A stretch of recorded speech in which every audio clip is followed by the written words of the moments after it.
Why does every Christian church in Southern California feel like Disneyland for Christians? What's up, everybody? I'm Jason. This is Relic. Let's talk about it. Look, I grew up going to Disneyland as a kid, and this is back, of course, when a family of four could go for the day without having to take out a second mortgage on their home. But it was the best. It was the happiest place on earth. That's what it's supposed to be for kids. But we're not kids anymore, are we? The Apostle Paul says in 1 Corinthians 13, when I became a man, I put away childish things. When is the church going to figure this out? When you visit almost any church around here, particularly those of the megachurch evangelical stripe, it seems as though the only note they can sound is the note of triumph. Everything about it, everybody is put together. Everybody's wealthy and fit and attractive and successful, and everybody's faking it because they feel like they have to.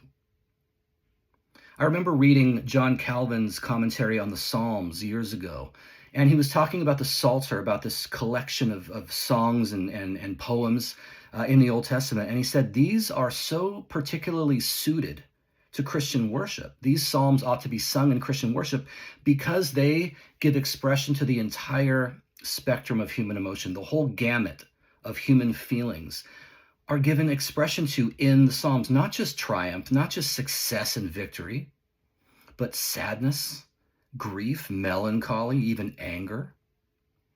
Some years back, a publishing company published every book of the Bible as individual volumes, and they asked well-known artists to write introductions to each of those books. And the person they asked to write the introduction to the book of Psalms was Bono. And one of the things he said in that introduction was it struck me. He said, what I love about the Psalms is that King David is like the first blues singer, and that he's not afraid to sound what he called the blue note. I mean, you see in David not just triumph and victory, but you see dejection, melancholy, fear, confusion, and anger. You hear David say things like, where are you, God? Wake up, rise and shine. Why are you sleeping on the job? Come to my aid, do something for once. Where is there a church that is safe for us to give expression to that kind of feeling? Because I know we feel it. I know I do. The Bible talks about, in the Old Testament, rend your heart and not just your garment, right? The prophet talks about the coming Messiah as a man of sorrows who is acquainted with grief. Even in the New Testament, the Apostle Paul speaks of prayer as spiritually giving expression in some way to groanings that cannot be uttered, to longings and an ache that's too deep for words. The church should make space for the blue note to be sounded. The church should be a place where adult, grown-up, mature spirituality is expressed, not just in the message, but in the music, in the sacraments, in the liturgy, in the entire experience.